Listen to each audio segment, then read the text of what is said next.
There is a specific kind of silence that happens right before a heart breaks. It's not the quiet of an empty room. It is the silence of your own mind, finally screaming loud enough to drown out their lies. You are sitting there right now, perhaps staring at a phone that isn't lighting up. Or maybe you are sitting across from someone you have loved for years, realizing that the stranger sitting next to you is the only person who has ever been there. You are asking yourself the same question that keeps you awake at 3 a.m., the question that feels like a knife twisting in your gut. When did they change? When did the warmth turn to ice? When did the kindness become cruelty? When did the love turn into a game you don't know how to play? You are searching through your memories, trying to find the exact moment, the exact day, the exact hour where everything shifted. You think if you can find that moment, you can fix it. You think you can go back to who they were before. But I need you to listen to me very closely. Stop searching. Stop looking for the moment they changed. Because you are looking for something that does not exist. They didn't change. You just saw the truth. And that is the most dangerous realization of your life. Let me tell you about something called the idealization phase. It sounds like a clinical term, a word from a textbook, but it is actually the most dangerous trap you will ever walk into. When you first met them, whether it was a lover, a best friend, or even a parent, they were perfect, weren't they? They understood you in ways no one else ever had. They mirrored your soul. They laughed at your jokes. They held you when you cried, and they made you feel like you had finally found your home. You felt seen. You felt chosen. It felt like magic. But it wasn't magic. It was mimicry. Here is the dark truth about human connection that no one wants to admit. Some people do not have a self to show you. They are hollow. If you were to crack them open, you wouldn't find a heart or soul. You would find a mirror. In the beginning, they studied you. They watched what you liked, what you hated, what you needed. Then, they crafted a mask specifically designed to fit your face. I knew a woman once. Let's call her Sarah. She met a man who loved jazz music and old poetry. Suddenly, he loved jazz too. He bought vinyl records. He quoted Rumi. He looked into her eyes with a depth that made her tremble. She thought, he is my soulmate. But the moment she was out of the room, the records went back in the sleeve. The poetry books were closed. He didn't care about jazz. He cared about the reflection of himself in her eyes. He cared about the power he felt when she adored him. This is the pain you are feeling right now. You are mourning the death of a person who never existed. You fell in love with projection, a hologram they created to hook you. And now, the battery is running low. The projector is flickering. And you are starting to see the monster standing behind the screen. Does that make your heart hurt? Does it make you feel sick to your stomach to realize that those late-night conversations, those intimate moments, were just acting? That they were reading from a script while you were bleeding from the heart? You aren't crazy. You weren't wrong to love them. You were just loving a ghost while the reality was standing right in front of you, waiting to consume you. So, if they are not the person you thought they were, who is really sitting across from you? There's a psychological tactic used by manipulators that is so subtle, so insidious, that it can make a sane person believe they're losing their mind. It is called gaslighting, but you know it as the slow erosion of your reality. It didn't happen overnight. It started with small things. Maybe they told you a story one way, and when you reminded them of it later, they looked at you with confusion. I never said that. They said, you're imagining things. You're too sensitive. You laughed it off. You thought, maybe I did remember it wrong. We all make mistakes, right? You trusted them more than you trusted your own memory. But then it got worse. They started hiding things. Little things at first. A phone screen turned over, a door closed when you walked into a room. And when you asked, when you dared to question them with a trembling voice, they didn't answer question. They attacked you. Why are you so paranoid? They would ask, their voice dripping with pity. Why are you trying to ruin this perfect evening with your jealousy? Suddenly, you were the villain. You were the crazy one. You were the problem. Imagine walking through a forest where someone is constantly moving the trees. Every time you learn the path changes. You try to draw a map, but they tear it up and tell you that you drew it wrong in the first place. That is what it is like to be in a relationship with a dark personality. They rewrite history in real time, to suit their needs. I remember a young man, a strong, confident guy, who was reduced to a shadow of himself. His partner would flirt with other men right in front of him. When he got upset, she would say, "You're controlling me. You're abusive. You need help." She turned his natural instinct for self-respect into a pathology. She made him believe that his pain was actually a sin. Day by day, piece by piece, they dismantled your intuition. They made you doubt your eyes, your ears, and your gut. They made you believe that up was down and black was white. Why did they do this? Why did they work so hard to make you feel insane? Because a person who cannot trust their own mind is easy to control. If you don't know what is real, you will look to them to define reality for you. And that is exactly where they want you, dependent, confused, and terrified of your own thoughts. Have you ever felt like you are living in a nightmare where everyone else knows the rules except you? Have you ever looked in the mirror and wondered, is this really me, or am I who they say I am? The erosion didn't stop at your memories. It went deeper. It went straight for your identity. There's a concept in psychology called intermittent reinforcement. It is the most powerful addiction mechanism on earth. It is why people stay in abusive situations for decades. It is why a gambler keeps pulling the lever even after losing everything. If I gave you a cookie every time you walked into the room, eventually you would get bored of the cookie. But if I gave you a cookie only sometimes, randomly, unpredictably, and sometimes I slapped you in the face instead, you would never leave the room. You would stand there waiting, hoping, desperate for the next cookie. This is your relationship now. Think about the last year. The pain wasn't constant, was it? There were moments of light. There were moments where they suddenly became the person you fell in love with. Maybe it was a Tuesday morning. They brought you coffee. They smiled at you with genuine warmth. They held your hand. For 3 hours, the sun came out. You felt a rush of euphoria. You thought, it's back. The love is back. I was wrong to doubt them. And then, like a switch flipping, the sun vanished. By the afternoon, they were cold, distant, cool. The coffee cup was left in the sink, untouched. The warmth you felt was ripped away, leaving you colder than you were before. This is the trauma bond. You are not addicted to the abuse. You are addicted to the relief from the abuse. You are chasing the ghost of that high, that moment when they finally decided to throw you a scrap of affection. You are starving. Emotionally, you are malnourished. Imagine a person who has been lost in the desert for days. They are crawling on their hands and knees, their tongue swollen, their skin burning. And suddenly it rains. Just a few drops. But those drops are the most delicious thing they have ever tasted. So they stay in the desert. They refuse to leave the desert because they remember those few drops of rain. That is you. You are crawling in the desert of their indifference, praying for the rain. They know exactly what they're doing. They withhold love like it is a currency, and they spend it only when they need to reel you back in. They give you just enough hope to keep you from running, but never enough love to make you feel safe. Does this sound familiar? Do you find yourself waiting for the good days to justify the bad ones? Do you tell yourself, but they can be so sweet sometimes? That sometimes is the cage. That sometimes is the chain around your ankle. You are tolerating the winter because you remember 5 minutes of summer. But the winter is your reality. The starvation is your daily bread. And the person holding the bread, they are watching you starve, and they feel nothing. We want to believe that everyone is like us. We want to believe that deep down, everyone feels empathy, everyone has a conscience, and everyone cares about right and wrong. It is a comforting thought. It makes the world feel safe. But there's a dark psychological reality that shatters that comfort. There are people among us, maybe even in your bed right now, who do not have a conscience. They do not feel guilt. They do not feel remorse.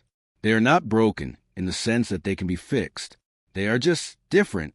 When you look at them and see a human being with feelings, they are looking at you and seeing a tool, a resource, a source of supply. I want you to visualize a lion stalking a gazelle. Does the lion hate the gazelle? No. Does a lion feel bad about eating it? No. The lion simply sees a gazelle as food. It is nature. Now, imagine that the lion could talk. Imagine a lion could learn to cry, to say, I love you, to mimic the behavior of a caring partner. That is what you're dealing with. This is the predator, wearing the skin of a human. When they hurt you, and you sit there crying, begging them to understand your pain, they are watching you with a detached fascination. They might feel annoyed that you are making noise, but they do not feel your pain. In fact, your pain often confirms their power. If they can make you cry, they own you. If they can make you scream, they are in control. There was a story of a man who drained his wife's bank account, cheated on her with her sister, and then blamed her for being too busy to pay attention to him. When she confronted him, tears streaming down her face, he didn't hug her. He didn't apologize. He looked at his watch and said, "Are you done? I'm hungry." It sends a chill down your spine, doesn't it? Because that indifference is more terrifying than any rage could ever be. Rage implies passion. Rage implies a loss of control. Indifference implies absolute control. It implies that you are not even worth the energy of anger. You are trying to appeal to a moral compass that simply does not exist. You are trying to touch a heart that is made of stone. You are presenting your open wounds to a surgeon who has no intention of healing them, only of examining them. You keep asking, how could they do this to me? The answer is simple. They did it because they wanted to. They did it because it served them. And in that moment, your feelings were not even a factor in the equation. Does it make you feel small? Does it make you feel like your life means nothing to them? It does. And that is the horror of it. But understanding this is the only way you will ever stop trying to save them. One of the most painful aspects of waking up to the truth is the isolation. You look around for help, but you find only accusations. They have been busy while you were suffering. They have been talking. They have been planting seeds of doubt in the minds of your friends, your family, and your co-workers. In dark psychology, we call these people flying monkeys. They are the unwitting accomplices, the pawns in the manipulator's game. You know the feeling. You try to explain what is happening. You say, he lies to me, she controls me, he scares me. And what do your loved ones say? But he's such a great guy. She's always so nice to me. You're lucky to have someone who puts up with your mood swings. Suddenly, the world has turned against you. The people who should be holding you up are tearing you down. They tell you that you are ungrateful. They tell you that you are imagining things. They tell you to try harder. This is a smokescreen. The manipulator creates a chaotic fog of war around you, so that you don't know which way is up. They paint you as the villain, the crazy one, the abuser, so that when you finally cry out for help, no one believes you. I knew a girl, Emily, whose boyfriend systematically isolated her. He told her friends that Emily was mentally unstable and had a drug problem. In reality, Emily didn't even drink. But the friends believed him. He was charming. He was convincing. So, when Emily showed up at a party with bruises on her arm, they didn't ask if she was okay. They asked her why she was so clumsy and told her she should really lay off the wine. Can you imagine the despair? Can you imagine the sheer terror of being trapped in a box, screaming for help, while the people outside just tell you to quiet down? You are surrounded by people, yet you have never been more alone. You start to doubt your own sanity because the collective reality of everyone around you is telling you that you are wrong. But here's the truth they don't want you to hear. Reality is not a democracy. Just because everyone believes a lie doesn't make it the truth. They are fooled by the mask, just like you were. They are seeing the hologram. They are shaking hands with the predator. You are the only one who has seen the monster drop the act. You are the only one who knows what happens when the lights go out. This isolation is calculated. It is designed to break your spirit so that you have nowhere to run. If the world is against you, your only option is to crawl back to them, to apologize, to beg for forgiveness for crimes you didn't commit. Who have you lost? Who have stopped taking your calls? Whose eyes look at you with judgment instead of love? It hurts, doesn't it? It feels like a betrayal of the highest order. But remember, they are under the spell. And you are the one who finally woke up. Why haven't you left yet? It's a simple question, but the answer is complex and deeply rooted in the darkness of human psychology. It is called the sunk cost fallacy. Think about a gambler at a casino. He has lost $10,000. His rent money is gone. His savings are gone. A rational person would say, stop, walk away, cut your losses. But the gambler doesn't stop. He thinks, I've already put so much in. If I leave now, I lose everything. I have to keep playing to win it back. So he puts another 1,000 on the table and loses it. You are that gambler. And the casino is this relationship. You have invested years. You have invested tears. You have invested your youth, your dreams, and your very identity. You have built a life on this foundation. If you admit that the foundation is rot, you have to watch the entire house collapse. You think, I can't leave now. I've put in 5 years. I can't throw away 5 years. But here is the brutal, unyielding truth. Those 5 years are already gone. They are never coming back. Staying for another 5 years doesn't save the first 5. It just guarantees that you lose 10. I met a woman who stayed with her husband for 30 years. 30 years of emotional neglect, of quiet contempt, of being treated like a maid rather than a wife. When I asked her why she stayed, she looked at me with tired eyes and said, because I didn't want my 20s to be for nothing. She sacrificed her 30s, her 40s, and her 50s trying to save her 20s. She paid with her entire life to avoid admitting a mistake. You are terrified of the void. You are terrified of starting over. You look at the empty space of a future without them, and it looks like a cliff. You think, better the devil I know than the devil I don't. But this is the lie your fear is telling you. The devil you know is eating you alive, piece by piece. The devil you know is slowly poisoning your soul. You're holding on to a burning rope, hoping it won't burn your hands, but it already has. The burns are just so deep that the nerves are dead. You can't even feel the pain anymore. You just feel numb. Are you staying because you love them? Or are you staying because you are afraid that leaving them means admitting that you were wrong? Are you staying because you don't want to give them the satisfaction of seeing you break? Pride is a heavy anchor. It will drag you down the bottom of the ocean and keep you there, drowning in the dark, just so you can say you never let go. How much more time are you willing to pay? How many more mornings of waking up with a knot in your stomach? How many more nights of silence that screams louder than words? The clock is ticking, and you are paying with the only currency you can never get back, your time. Let's talk about the moment you actually leave, or the moment they discard you, because they will discard you. They always do. When they realize they have sucked you dry, when they realize there is no more empathy to mine, no more drama to feed on, they will vanish. One day, the phone stops ringing. The silence you feared becomes your permanent reality. You expect to feel relief. You think, I'm free. But instead, you feel a crushing wave of grief. You miss them. You miss the pain. You miss the chaos. Why? Because you're going through withdrawal.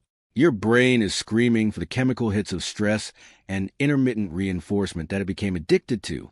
You are like a person who has just had a tumor removed. The body often feels pain even after the disease is gone, because the body has forgotten what it feels like to be healthy. You start to remember the good times. The brain has a way of airbrushing the past, of highlighting the golden moments and blurring out the abuse. You start to think, maybe it wasn't that bad. Maybe I made a mistake. This is a trauma bond, tightening around your throat one last time. But then you have a moment of clarity, a flash of the cold dead eye. I want you to visualize a specific moment, a moment where you were in pain, real pain, and you looked at them for help. And what did you see? You saw nothing. Their eyes were flat. Their face was bored. They were checking their phone while your world was ending. That is the reality. That is the image you need to burn into your retinas. That look is the truth. When you are missing them tonight, when you're tempted to text them, to ask for closure, to ask for one more chance, I want you to close your eyes and see that cold, dead stare. Let it chill your blood. Let it freeze the longing in your chest. You didn't lose a soulmate. You lost a parasite. You didn't lose a love. You lost a captor. The emptiness you feel right now is not a hole that needs to be filled. It is a wound that needs to heal. It is space. It is the room required for you to rebuild yourself. It is quiet. It is lonely. It is dark. But for the first time in a long time, it is real. There are no masks here. There are no games. Just you and the silence and the truth. Does the silence scare you? Good. Let it scare you. Then let the silence become your friend. Because in the silence, you can finally hear your own voice again. And what is that voice saying? Is it whispering that you are strong? Is it screaming that you survived? They are gone. Or they might as well be, and you are still here, breathing, bleeding but alive. We come to the end of this. But really, this is the beginning. We started with a question. When did they change? And now you know the answer. They never change. The mask slipped, the fog lifted, and you saw the landscape for what was barren, cold, and empty. This is a heavy burden to carry. Realizing that the person you love was a fabrication is a form of death. You have to grieve the death of a fantasy. You have to bury a ghost. It hurts more than a real breakup because you aren't just losing a person. You are losing your own ability to trust your judgment. You will walk through the world differently now. You will see the masks on other people. You will be skeptical of charm. You will see the manipulation in the headlines and in the streets. You have awakened to the dark side of human nature. It is a curse, yes, but it is also a superpower. You are no longer naive. You are no longer sheep. You have looked into the abyss of the human soul, and the abyss looked back into you. You have seen the predator, and you survived. Stop asking for an apology. Stop waiting for them to realize what they lost. They will never realize it. They are incapable of it. If you went back to them today and told them exactly how they destroyed you, do you know what they would do? They would yawn. That indifference used to break you. Now let it set you free. If they don't care, then their opinion of you means nothing. If their love was a lie, then their hate is also a lie. Everything they did was a performance. So why are you still sitting in the audience? The play is over. The actors have gone home. The theater is empty. Stand up. Walk out of the theater into the cold night air. It might sting your lungs, but it is real air. You are the truth now. You are the only thing in your life that is real. Your pain is real. Your resilience is real. Your capacity to heal is real. They didn't change. And that is the tragedy. But you have changed. You've been forged in the fire. You've been broken apart and put back together with gold. You are harder now. You are sharper. Don't look back.